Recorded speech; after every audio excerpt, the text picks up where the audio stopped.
اسی خطے میں ہمارے ساتھ آزاد ہونے والے ممالک بھارت اور چین کے روپ میں دنیا کی بڑی اور ابھرتی معیشت بن چکے، لیکن پاکستان کے عوام، پاکستان کا عام آدمی، مزدور، غریب آج بھی بھوکے پیٹ، ننگے پاؤں اور بغیر کسی چھت کے گزارا کر رہے ہیں۔ ہم اتنا بزنس انڈیا کو لوز کر رہے ہیں، جی سی سی میں ان کی مارکیٹنگ اور ان کی ایمبیسیز اتنا کام کر رہی ہے کہ وی ہیو لاسٹ بزنسز۔ پچھلے سال 15 اکتوبر کو پاکستانیوں کے لیے ورک ویزاز بینڈ ہو گئے تھے اور آج تک بین ہے۔ آپ کو پتہ ہے یو اے ای میں انڈیا کے پلین لوڈز جا رہے ہیں۔ I mean Dubai airport is full with Indian workers. آپ فیل ہو گئے ہیں۔ ہم سب ادھر بیٹھ کے کہتے رہتے ہیں جر بھائی پالیٹکس کو ٹھیک کر دو اور آپ اکانومی ٹھیک ہو جائے گی، نہیں، وہ کہتے ہیں تمہارے بھاڑ میں جائے تمہارے پالیٹکس۔ پاکستان کے آغاز سے روٹی کپڑا مکان کا نعرہ لگایا گیا، کبھی سستی روٹی، کبھی انکم سپورٹ پروگرام، کبھی پیلی ٹیکسی، کبھی قرض اتارو ملک سنوارو، کبھی کامیاب جوان پروگرام، تو کبھی احساس پروگرام جیسے پروجیکٹس لائے گئے، لیکن پاکستان کے مزدور، غریب اور عام آدمی کے حالات نہیں بدل سکے۔ جو ملک کے لاکھوں قابل پڑھے لکھے ہنرمند محنتی افراد ہیں پاکستان چھوڑ کر بھاگ رہے ہیں۔ پاکستان کے معاشی، سیاسی اور معاشرتی حالات سے تنگ آ کر doctors, engineers, accountants, I T specialist, حتیٰ کہ نوجوان گریجویٹس بھی ملک چھوڑنے پر مجبور ہیں۔ آج بھی غریب 2 وقت کی روٹی کے لیے ترس رہا ہے۔ آج بھی مزدور کو جب اجرت ملتی ہے نا تو وہ اتنی کم ہوتی ہے کہ وہ سوچنے پہ مجبور ہو جاتا ہے کہ اس سے اپنے جسم کو ڈھانپے یا پھر پیٹ کی بھوک کو مٹائے، خود کھائے یا اپنے بچوں کو کھلائے۔ کہیں باپ اپنے بچوں کو بازار میں بیچنے پر مجبور ہے تو کہیں ماں اپنے بچوں کو زہر دے کر ان کی بھوک ہمیشہ کے لیے مٹا دیتی ہے۔ مگر نعرہ آج بھی وہی لگایا جا رہا ہے اور اسی طرز پر عوام کو ہمیشہ کی طرح پاگل بنایا جا رہا ہے، بے وقوف بنایا جا رہا ہے۔ لیکن کب تک اقتدار و طاقت کے ایوانوں میں سیاستدانوں کا لبادہ اڑے شیطانوں سے؟ کب تک اس ملک کا، اس کے غریب عوام کا جو استحصال ہے وہ ایسے ہی ہوتا رہے گا؟ کب تک غریب اس چکی میں پستا رہے گا؟ اور کیا کوئی مسیحا کبھی ان غریبوں کے حالات بدلنے کا سوچے گا بھی؟ بہت بڑا کرائسس پڑا ہوا ہے چینی کا۔ لوگ کہہ رہے ہیں جو پچھلے مارچ میں 80-85 روپے کی آج 130 140 اور وہ بھی کہیں مل رہی ہے کہیں نہیں مل رہی، تو اس پہ بڑا ایشو بنا۔ پچھلے دنوں آپ کو یاد ہے ایکسپورٹ کی اجازت دی گئی تھی، سو ایک یہ پرسیپشن بھی ہے کہ کیا یہ ایکسپورٹ غلط دی گئی اور ملک میں چینی کی قلت ہو گئی ہے۔ جب چینی والوں سے بات کریں وہ کہتے ہیں کہ جی اس میں ہمارا قصور کوئی نہیں ہے، اس میں ملٹیپل فیکٹرز ہیں۔ دیکھیے آپ کی رینکنگ کیا ہے، آپ کو پتہ ہے؟ سی ہے آپ کی رینکنگ۔ سی کا مطلب کیا ہے؟ Significant risk of default. اس کا مطلب کیا ہے کہ آپ ڈیفالٹ پہ جا رہے ہیں۔ کون دینا چاہتا ہے پیسے ان لوگوں کو جو سگنیفیکنٹ رسک آف ڈیفالٹ پہ ہیں اور رہ چکے ہیں 20-30 سال سے؟ ہماری اکانومی کیا پروگریس کر گئی ہے؟ یہ خود یہ صاحب جو ہیں آپ کو بتا رہے ہیں، سو یہ دیکھ آئی ٹی سیکٹر میں دیکھیں 200 بلین کدھر اور 1 بلین کدھر۔ بھائی ان لوگوں کو نہیں آتا چلانے، اس لیے اب لوگ کہنے لگے الیکشنز بھی بھول جاؤ۔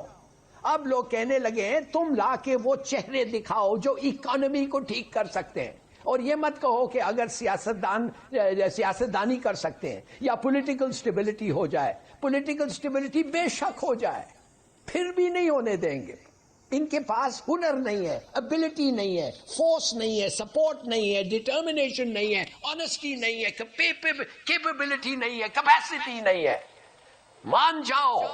اسحاق ڈار ایک دفعہ کہتے ہیں آئی ایم ایف اب نارمل بہیو کرے، ایک دفعہ کہتے ہیں I don't care about the I M F, تیسری دفعہ کہتے ہیں میرا تو 25 سال کا تجربہ ہے آئی ایم ایف سے ڈیل کرنے کا، پھر کہتے ہیں آئی ایم ایف مجھے شک کی نگاہ سے دیکھتا ہے۔ بھئی ایک دفعہ فیصلہ کر لیں، عمران خان نے ڈیل خراب کی ہے یا مفتاح اسماعیل یا جو ہے اسحاق ڈار کچھ کر رہے ہیں؟ دوسری چیز عادت ہے نا ان کی، 24 گھنٹے بجلی آتی تھی، آج بجلی اتنی مہنگی ہو گئی ہے کہ کوئی خرید نہیں سک رہا ہے، فیکٹریاں بند ہو گئی ہیں، انڈسٹری بند ہو گئی ہے، کاروبار ختم ہو گئے، صنعت کار خام مال منگوا نہیں سکتا، کمرشل بینکوں سے ڈالرز غائب ہیں، عوام 2 وقت کی روٹی کو ترس گئی ہے۔ لیکن یہاں پر ان کی کہانی کیا ہے؟ عمران خان، یہ گورنمنٹ آئی، انہوں نے کہا کہ ہم عمران خان کی نالائکی کو ختم کریں گے، مہنگائی کو کم کریں گے، عوام کو ریلیف دیں گے، سپورٹ بھی ان کے ساتھ 13 جماعتیں اکٹھی ہیں، اسٹیبلشمنٹ کے ساتھ ایک پیج بھی ان کا زبردست جا رہا ہے، کسی قسم کی کوئی کانفرنٹیشن اس حساب سے نہیں، سوائے پولیٹیکل جو پی ٹی آئی کی طرف سے۔ Why they're still not able to perform؟ اور every single day the situation is getting worse۔ Sri Lanka سے اوپر ہم نکل گئے ہیں مہنگائی کی شرح، کیوں؟ ایک تو بات یہ کہ حکومت کے تمام دعوے اب کھوکھلے ثابت ہو چکے ہیں، یہ تو سب کو نظر آ گیا۔ دوسری بات یہ کہ اگر آپ تھرڈ ورلڈ کنٹریز کو بحیثیت مجموعی دیکھیں تو آپ کو یہ نظر آئے گا کہ تقریباً ہر ملک میں ماں سوائے انڈیا کے، بنگلہ دیش کے، ویتنام، چائنا، 2-3 اور ملکوں کے، باقی بیشتر دنیا کے اندر بیلنس آف ٹریڈ ڈیفیسٹ ہے اور پرسسٹنٹ ڈیفیسٹ ہے۔ اور خاص طور پہ WTO کے بننے کے بعد تو ڈیفیسٹ چلتے ہی گئے. بلکہ آپ مشرف کا ذکر کر رہے تھے تو مشرف پیریڈ میں تو ہمیں پھر بھی تھوڑی سی ڈیٹ ریلیف وغیرہ ملی تھی, اس کے بعد یہ بڑھتا چلا گیا. تو بیسک بات ہے احتشام یہ ہے کہ ہم امپورٹ زیادہ کر رہے ہیں, ایکسپورٹ کم کر رہے ہیں. مارکیٹ لبرلائزیشن ہے, اس پہ کسی قسم کی کنٹرول نہیں ہے ہمارا کہ کیا چیز امپورٹ ہو رہی ہے, کب امپورٹ ہو رہی ہے, کتنے دام پہ ہو رہی ہے. ایکسپیکٹیشن یہ ہے کہ ڈیمانڈ اور سپلائی کے نتیجے میں ڈالر ایڈجسٹ کرے گا, اس سے امپورٹ ایکسپورٹس جو ہیں وہ بیلنس آؤٹ ہو جائیں گی, کیونکہ ایکسپورٹ سستی ہو جائیں گی, امپورٹس مہنگی ہو جائیں گی. اور ڈالر بھی اسی وجہ سے پکڑا نہیں جا رہا. ایگزیکٹلی. اب صرف اس میں مسئلہ یہ ہے, یہ دوسری اکانومیز کے لیے کام بھی کرتا ہے, جو یورپین اکانومیز ہیں. ہمارے لیے اس لیے نہیں کرتا کیونکہ ہماری جو ایکسپورٹس ہیں وہ ڈیپینڈنٹ ہے ہماری امپورٹس پہ, بلکہ ہماری پوری انڈسٹری ڈیپینڈنٹ ہے یعنی کہ را مٹیریل باہر سے آتا ایبسلیوٹلی. پاور جو ہے وہ بنے گی آئل ڈیزل وغیرہ سے, کول سے, وہ سارا کچھ باہر سے آئے گا. ٹرانسپورٹیشن چلے گی اسی چیز پہ. تو جیسے یہ چیزیں مہنگی ہو جائیں گی تو ساری اشیاء کی چیزیں میں, جس کو ہم کاسٹ پوش انفلیشن کہتے ہیں, تو جب یہ چیزیں مہنگی ہوں گی, یعنی کہ امپورٹس مہنگی ہوگی, تو ایکسپورٹ سستی نہیں ہو رہی اسی ریٹ پہ, کیونکہ امپورٹ سے ہی ایکسپورٹس بننی ہے.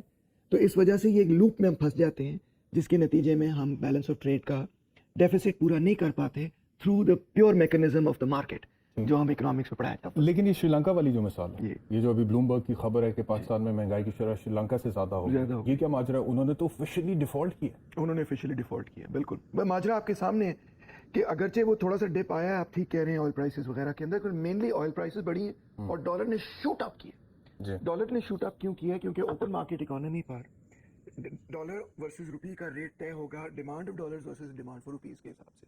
اور ڈیمانڈ فار ڈالرز بنے گی کہ آپ نے امپورٹس کتنی کرنی, اور ڈیمانڈ فار روپیز بنے گی کہ آپ نے ایکسپورٹس کتنی کرنی.